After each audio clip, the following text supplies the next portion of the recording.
Bapak kok rata amar ibu ini nang endi? Mulung pindah-pindah. Pemulung. Heeh. Bapaknya Acun itu kerjanya mulung ya, Lek.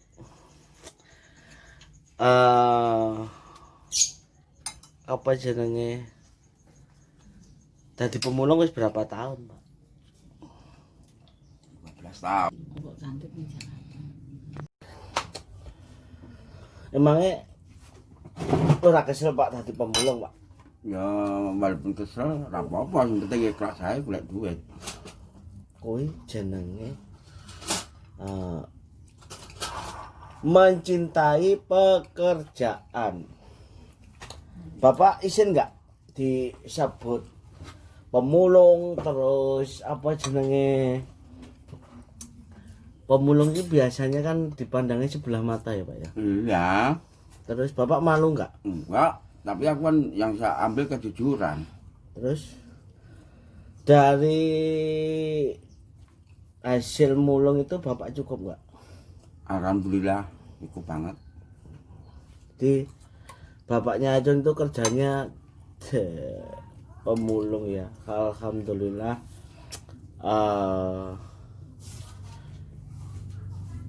nggak pernah mengeluh ya.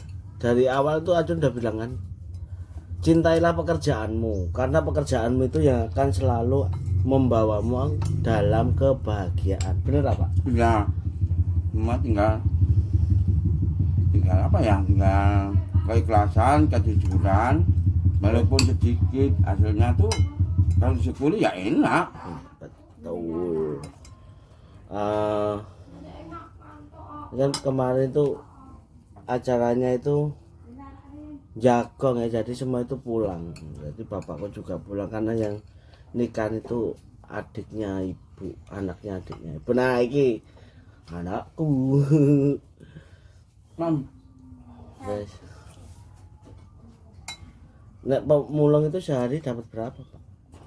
Ya nggak tentulah le, wong namanya juga nggak modal, kadang 70, kadang 90.000, kadang ya nggak tentulah, kadang 100 lebih.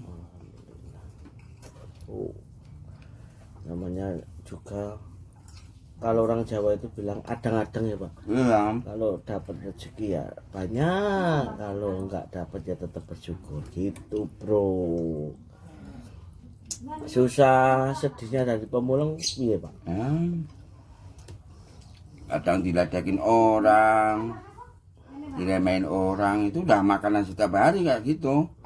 Tapi kan belum tentu yang ledekin itu orang itu bener apa enggak. Nah Acun tuh kalau Acun yang ngomong sendiri kan enggak ini ya. Acun kan dulu juga pernah jadi pemulung juga gitu. Nah, nek jual gitu tangan dulu Pak. Kok bosnya. Oh bosnya. Jangan-jangan Bapak bosnya lagi. Alhamdulillah lah. Ini bro ternyata jadi gini ya, di keluarganya Acun tuh semuanya saling mensupport ya, nggak pernah ada yang menjelekkan satu sama lainnya. Biarpun kita tuh orang desa, orang nggak punya, tapi itu yang penting itu kebersamaannya dari ibu, bapak, mas-masnya Acun, mbaknya Acun itu selalu bekerja sama ya Pak ya. Iya. Sekuat apapun kalau nggak rukun, nggak gotong royong, nggak bakalan kuat. Kemarin kan di sini Pak, rumah ini ya kan, itu rumahnya Acun direnovasi, tolong di apa namanya, dibagusin. Sebenarnya kalau pengen tahu itu rumahnya Acun itu banyak banget sejarahnya ya bro. Jadi di kampung Acun itu tinggal 2 ya Pak, rumah kayak gini ya Pak. Iya. Tinggal 2. Mungkin kalau dibagusin apa enggak ya, mungkin besok kalau ada rezeki lebih kita akan bagusin dan kita akan mempertahankan apa namanya, insya Allah kita akan mempertahankan modelnya itu. Ini rumahnya model apa sih Pak? Limasan. Jadi ini rumah ini kenapa nggak pernah dibetulin, kenapa apa gitu, karena rumah ini banyak banget sejarahnya, dari Mbah Kakung, Mbah Buyut sampai Biyung itu kita tuh tinggalnya di sini bro. Jadi di desa Ajun itu udah nggak ada lagi rumah ini, cuman sini sama Mbah Darmo. Nggone Mbok Kawit. Iya, itu kan Tapi nggone Mbok Kawit udah direnovasi. udah direnovasi gitu. Jadi intinya gini ya. Obrolan kita itu intinya gini. Cintailah pekerjaanmu. Pupuklah kesulitanmu supaya bertumbuh kebahagiaan. Oh, kayak rumah orang. Loh. Jadi Ajun itu selalu sama bapak, yang terutama sama bapak itu selalu yang ngajarin dari puasa, dari kejujuran, dari ke apa ya namanya, keikhlasan itu bapak semua. Kalau bagi saya ya itulah ajaranku, sholat, keikhlasan, jujur, hidup apa adanya. Ya kepingin sih, semua kepingin barang mewah, tapi kan kalau belum waktunya susah juga. Betul Pak. Jadi intinya pesan-pesan kalau yang nonton apa Pak? Biasanya kan ini terus terang ya, semua yang diajarkan Bapak itu tetap tak amalkan ya. Kalau Bapak itu kejawennya kejawen, tapi juga tidak meninggalkan Islamnya gitu ya Pak ya. Ya kalau masalah kejawen, saya kejawen, tapi aku tetap pakai yang diutamakan semua itu kan Gusti Allah. Nah, betul. Yang diutamakan pakai jalan apa, pakai agama apa, itu semua menuju ke kebaikan, kejujuran. Kalau masalah kejawen itu di kitab juga ada kok, sedulur papat lima pancar juga ada itu. Apa Pak? Sedulur papat lima pancar itu di Al-Quran juga ada, cuma Beda. lain bahasa. Kita kan orang Jawa ya pakai bahasa Jawa, tapi sama. Yang penting kita hidup itu satu, jujur, disiplin. Udah. Mana ada orang jujur kok susah? Nggak ada, jatuhnya juga enak. Betul, biarpun kita nggak punya, kalau kita jujur itu di mana-mana kita Jujur diterima, apa adanya, syukuri. Udah enak jatuhnya. Ini makan tempe ya syukuri. tempe syukuri, tahu ya disyukuri. Makan tempe, kalau kepengen ayam ya rasa ayam aja tempe itu. Cuma ya itulah yang penting, kita itu di dunia ini cuma satu kok, gotong royong dan kejujuran, disiplin itu udah pasti enak hidupnya. Walaupun pakai baju agak-agak dekil dikit juga enak, baju dekil hatinya kan bersih kan. Ya, maka kemarin kan banyak Pak. Yang tanya bapaknya Acun kok nggak pernah kelihatan di mana, apa udah meninggal nggak bapaknya Acun ini? Bapaknya Acun ini namanya Bejora Harjo, itu nama tua ya Pak ya. Iya. Kalau dari dulu itu bapaknya Acun itu galaknya minta ampun bro. Dari mulai Acun sekolah itu udah ditinggal, merantau dulu. Iya sih, dari kecil kok kamu demi aku merantau, demi keluarga, demi anak. Jadi aku juga harus begitulah jalanku. Buat pesan-pesan buat yang nonton itu, katanya banyak yang tanya Pak, itu kemarin kan Acun ngelakuin puasa itu ya Pak ya. Iya. Itu pada yang tanya nih, kalau mau tanya lagi besok net kita bikin video lagi tentang kayak gitu ya. Intinya kita itu di keluarganya tentu selalu bersyukur ya Pak ya. Yang penting bersyukur sama Allah. Semua jalan apapun itu udah dikasih sama Allah, tinggal kita tahu jalannya. Mau jalan yang bener, alhamdulillah. Mau jalan yang salah, ya terserah Anda resikonya. Jadi banyak banget ya kalau diceritakan itu kehidupannya Ajun tuh, mungkin kalian itu apa Pak? Belum Ya gimana ya? belum sebanding ya. Terus bener, biarpun Ajun masih muda itu perjalanannya Ajun tuh banyak Kamu banget juga ya. susah dari muda, cuma aku punya peling, Gitu ya. punya peling. Dari muda itu Ajun itu tanya bapak Ajun tuh dugal. Kita Ajun tuh nggak pernah selalu bilang Ajun tuh nggak baik, nggak Kalau pernah kamu itu munafik. dugal itu wajar, tapi kan kamu belum pernah maling kan? Dugal itu wajar. Saya juga mudanya juga nyolongi pelem. Jadi gini, Ajun tuh nggak pernah Wajar. munafik. Jadi apa adanya ya. Kalau Ajun bilang Ajun bobrok dulu, zaman dulu ya bobrok. Dulu itu nyampe semuanya bro gitu. Kalau masa remaja nakal itu semua semua umum. Itu soalnya apa?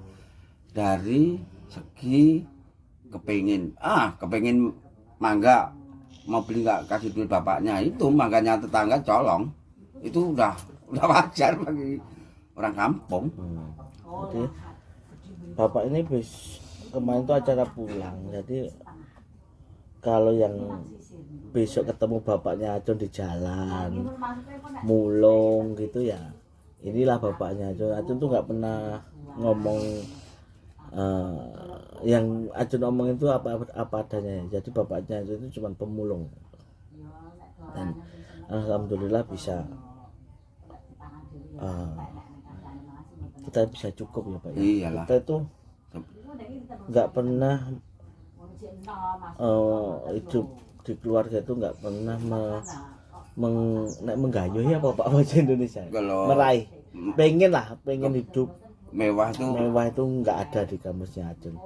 Jadi ya pengen, dulu itu sempat pengen hidup mewah dulu, tapi sekarang kita selalu belajar bersama itu, kita itu lebih enak hidup apa adanya. apa adanya. Kalau kepengin hidup mewah itu susah, capek mas, capek, otak tuh capek, nggak mampu kita apa adanya dari Allah itu disyukuri. Emang kepengin sih, tapi kepengin kan. Pengen. Jadi intinya video ini ya ini kenalin bapaknya Ajun gitu. Maaf ini nanti nggak tak edit, nggak tak apa ya, kita apa adanya, kita ngerokok Iyalah, kita orang kejujuran kok yang diutamakan itu jujur. kita ngobrol juga nggak diedit gitu bro. Jadi ya begini, kita roll, kita videonya itu kan tagline-nya kan no edit kata Bu Ijan ya, kita roll aja.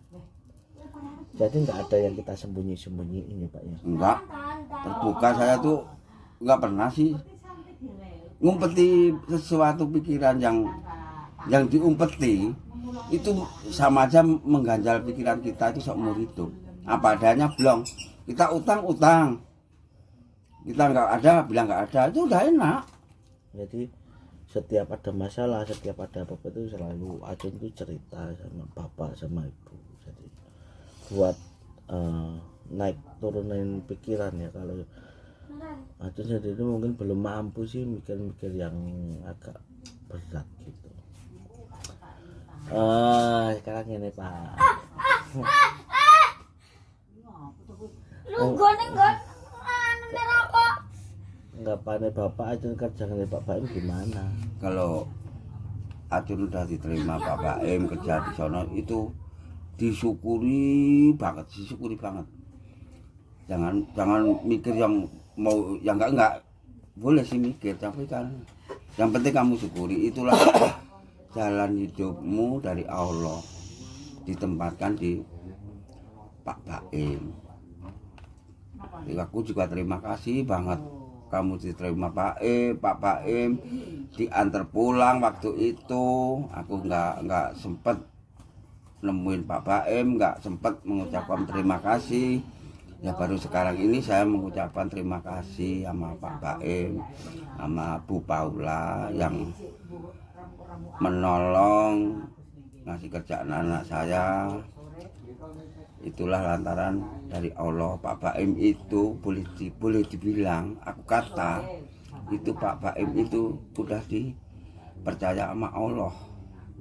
Pak Baim itu orang ikhlas, orang jujur, tapi juga orang ikhlas, orang jujur itu juga banyak sih yang nggak seneng, yang iri hati. Pokoknya saya terima kasih banget sama Pak Baim, Bu Paula dan sekeluarga yang aku nggak tahu namanya, yang Mas Kiano, Mas Kiano. iya Mas Kiano, lupa saya. Mas Kiano itu mas kecil itu pinter banget itu. Dari lihat Nggak gini. raut mukanya itu Bapak besok itu nggak tahu lah, lain lah itu lain. Bapak punya pikiran nggak Mas Kiano itu orangnya kayak apa? Kita kan juga belum tahu, kita kan cuman pengen tahu ya. Jadi Mas Kiano itu bukan arah ya, apa namanya, pandangan Bapak seperti apa? Mas Kiano. Mas Kiano itu ya saya sih nggak duluin ya, nggak mau saya dulu. Cuma dalam pikiran saya ini Mas Kiano itu besok mungkin melebihi Mas Baim, melebihi dari segala. Dari itu bisa Mas Kiano itu pemimpin. Amin. Cuma aku nggak mau dulu, aku sebenarnya nggak mau ngomong gitu, cuma saya ngeliat di foto, lihat senyum, lihat terutama jidatnya ini, terutama saya lihat, waduh. Kemarin tuh nyangka nggak Pak Ajun sampai Jakarta? Ya kalau waktu itu saya punya feeling, kamu pasti. Bapakku udah punya feeling bro. Karena apa? Karena selalu Sejak ibumu telepon kata Pak Acun ke Jakarta naik sepeda mau nemuin Pak Baim, ini gimana? Ya udah Bu, pasti. Saya udah bilang pasti. Soalnya apa? Aku udah kamu ceritain waktu kamu saya suruh puasa itu kan. Ya udah. Ya waktu itu cuma aku dibilangin sama Mbak Yumu, Mbak Ani, Pak Acun gini-gini, Pak Acun begini. Ya itulah jalan hidupnya susah. Orang mau baik, mau sukses itu susah, nggak langsung begitu melejit itu nggak ada. Makanya saya berani lihat apa ya, lihat di HP-nya Mbak Ani waktu kamu tuh ketemu Pak Ketua MPR, itu saya baru berani lah. Istilahnya apa? Aku itu sebenarnya nggak tega aku lihat kamu kayak gitu. Cuma emang harus begitu. Itu saya benar-benar saya baru oh iya. Orang-orang pada cerita kayak Pak Ruken, kayak siapa itu, anakmu ketemu ketua MPR. Ya itu sama saya semalam. Kamu percaya bro? Ya kalau udah lihat percaya. Kemarin kamu baru cerita saya nggak percaya, belum percaya. Gitu aja udah. Habis itu kan desas-desus mau pulang mau ini. Saya juga cuma apa ya? Biarlah. Saya juga, sebenarnya waktu itu juga pulang, cuma waktu itu kan aku kena apa ya? Waktu itu lagi musim corona. Aku kena apa itu dikurung 14 hari itu. Ya nggak apa-apa, yang penting kan aku jujur pulang. Saya kepengin nemuin Mas Baim, berhubung ada halangan. Saya udah ditangkap sama orang-orang puskesmas sama Pak Polisi. Bukan ditangkap ya, cuma saya diingetin kamu Bapak nggak boleh nemuin. Ya nggak apa-apa, yang penting hati saya udah ketemu. Begini bro. Jadi intinya bapaknya Ajun tuh yang selalu beri arahan ya. Setiap ada masalah itu Ajun tuh ceritanya cuma dua, sama bapak harus sama ibu gitu. Kemarin ya alhamdulillah sih Ajun juga seneng punya orang tua seperti bapak sama ibu Ajun tuh. Biarpun dari kecil itu Ajun dibilang kurang kasih sayang. Ya emang harus begitu lah jalan Tapi- hidup. Habis aku mau ngandelin apa di kampung, sawah nggak punya. Aku punya anak 3 waktu itu, sekolah semua. Jadi intinya Ajun belajar dari kemampuan pikirannya Ajun sendiri. Banyak banget pelajaran yang Ajun dapat itu selama ditinggal merantau itu, yang dari mulai nakal, mulai baik, mulai bisa mandiri, mulai bisa memperhitungkan semuanya gitu. Jadi bapak saya itu orangnya ya begini, diam gitu. Dan bapak saya itu lahirnya itu juga punya ciri ya Pak ya. Iya, saya emang lain lah, saya emang saya akuin. Saya terlahir dari Jumat Kliwon. Dari Allah udah ada ciri, makanya saya nggak berani neko-neko. Nih telinga saya selisih 1. Nggak kelihatan Nih. Ini kuping bapak saya itu 1 ya, bolong ya aja, nggak cuma 1 yang Nyari saya tuh paling gampang seluruh Indonesia. Jadi- Makanya ini bagi saya punya dan saudara kita yang lagi salah, kita jangan langsung marah-marah. Yang penting kita itu maunya hidup damai dan rukun. Kalau perlu tambah sentosa. Makasih.